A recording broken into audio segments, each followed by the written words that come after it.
నమస్తే, జర్నలిస్టు మీ కేఎంఆర్. ఆంధ్రప్రదేశ్లో సంచలనంగా మారిన మావోయిస్టుల కదలిక, మావోయిస్టుల అరెస్టు ఏలూరు జిల్లాలో ఏలూరులో కొద్దిసేపటి క్రితమే 15 మంది మావోయిస్టుల్ని ఏలూరు మహిళా పోలీస్ స్టేషన్ దగ్గర నుండి జిల్లా కోర్టుకు తీసుకెళ్ళడానికి పోలీసు అధికారులు ఏర్పాట్లు చేశారు. మరి ఈ కోర్టుకు వెళ్లే సమయంలో కొంత సమయం కోర్టు నుండి జడ్జి గారు కొంత సమయం అడిగిన నేపథ్యంలోనే మళ్ళా ఈ ఎవరైతే ఉన్నారో మావోయిస్టులు వీళ్ళందరూ కూడా మళ్ళా మహిళా పోలీస్ స్టేషన్ తీసుకొచ్చారు.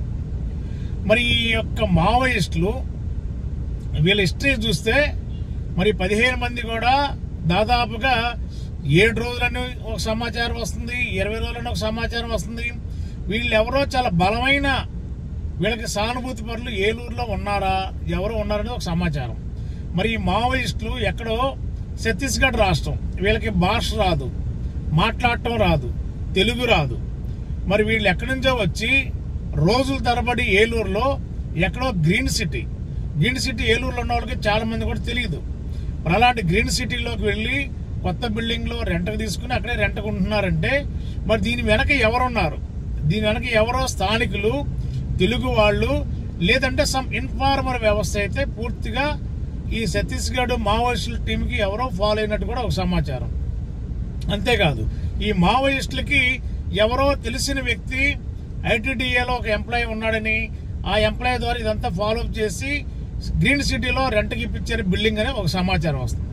వీటన్నిటికంటే 15 మంది మావోయిస్టుల్లో ఒక్క వ్యక్తి పొట్లూరు దగ్గర ఒక ఎస్సీ హాస్టల్లోకి మరి అతను ఎలా వెళ్ళగలిగాడు? అతను ఛత్తీస్గఢ్, అతను ఈ రాష్ట్ర వ్యక్తి కాదు, తెలుగు వ్యక్తి కాదు, ఛత్తీస్గఢ్ మావోయిస్టులో ఒక టీం.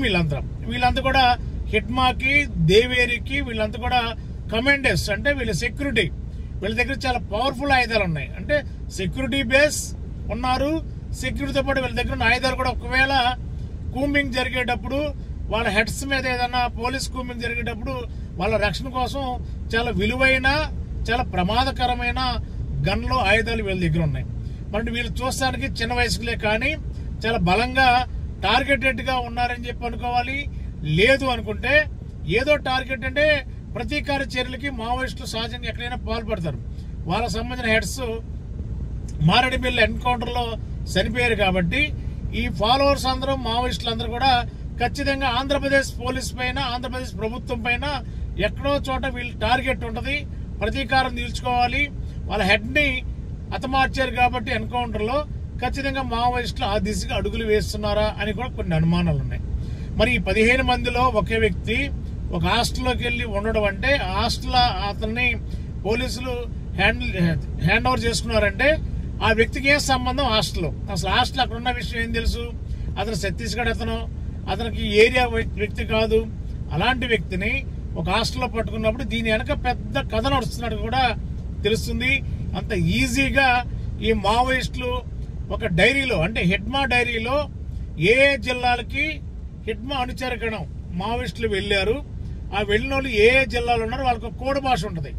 మిగతా వాళ్ళగా స్పష్టంగా రాసుకోరు. ఒక కోడ్ ఉంటుంది, ఆ మావోయిస్టుల కోడ్. ఆ కోడ్ ప్రకారం వాళ్ళు డైరీలో రాసుకున్నారు.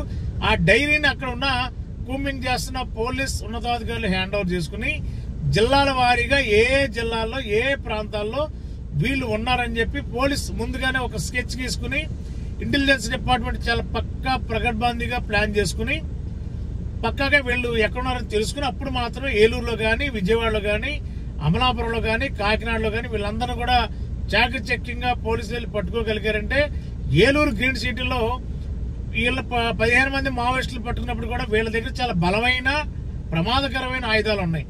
మరి ఎక్కడ కూడా వాళ్ళు మరి ఒక విధంగా చెప్పాలంటే లొంగిపోయారా, మరి పోలీసులు పట్టుకున్నారు అనేది కూడా కొన్ని సందిగ్ధం నడుస్తుంది. మరి వీళ్ళందరూ కూడా నిన్న నుంచి ఏలూరు మహిళా పోలీస్ స్టేషన్ లో ఉంచారు. కోర్టుకు తీసుకెళ్లడం, రావడం, ఇంకా కోర్టు నుంచి ఇంకా మరొక హాఫ్ అన్ అవర్ లో వీళ్ళని మళ్ళీ ఏలూరు జిల్లా కోర్టుకు తీసుకెళ్తారు. జిల్లా కోర్టుకు తీసుకెళ్ళినప్పుడు మరి జడ్జి గారు మరి వాళ్ళకి రిమాండ్ ఎన్ని రోజులు వేస్తారు, లేదా ఏ జైలుకి పంపిస్తారనేది క్లారిటీ లేదు. కొంతమంది నెల్లూరు జైలుకి అంటున్నారు, కొంతమంది ఏలూరు అంటున్నారు, కొంతమంది రాజమండ్రి అంటున్నారు. మరి ఏ జైలుకి వెళ్తారో తెలియదు. కానీ మొత్తానికి 15 మంది ఏలూరులో దొరికిన మావోయిస్టులది ఒక పెద్ద మిస్టరీగానే కనిపిస్తుంది. వాళ్ళు లొంగిపోయిన తీరువా, లేదంటే పోలీసులకు ముందొస్తున్న సమాచారమా అనేది క్యాల్కులేట్ చేస్తే మరి 15 మందిలో ఒక వ్యక్తి హాస్టల్లో దొరకడం అంటే ఆ వ్యక్తికి హాస్టల్లో సంబంధం ఏంటి?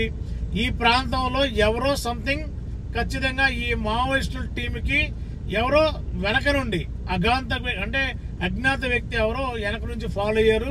వీళ్ళకి కావాల్సిన సపోర్టు ఎక్కడ వీళ్ళు కాంటాక్ట్ లో ఉన్నప్పుడు ఎక్కడ రెంట్కి ఇప్పించాలి, లేదా ఒక హాస్టల్లో ఉన్న వ్యక్తికి మిస్టరీ ఏంటి అసలు, దాని హిస్టరీ కూడా పోలీస్ డిపార్ట్మెంట్ బయటకు చెప్పాలి.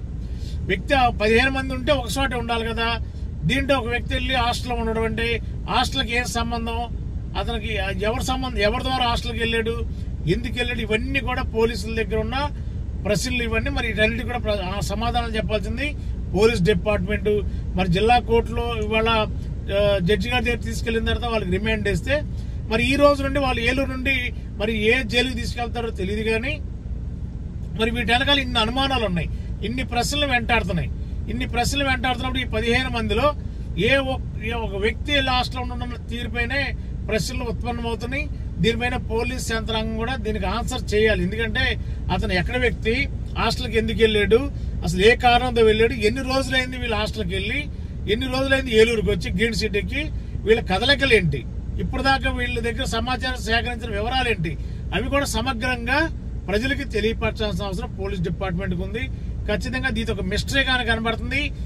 మావోయిస్టులు లొంగిపోయారా, పోలీసులు లొంగ తీసుకున్నారా, దీనికి అనుసంధానంగా ఏం జరుగుతున్నది ఇంకా క్లారిటీ రావాలి.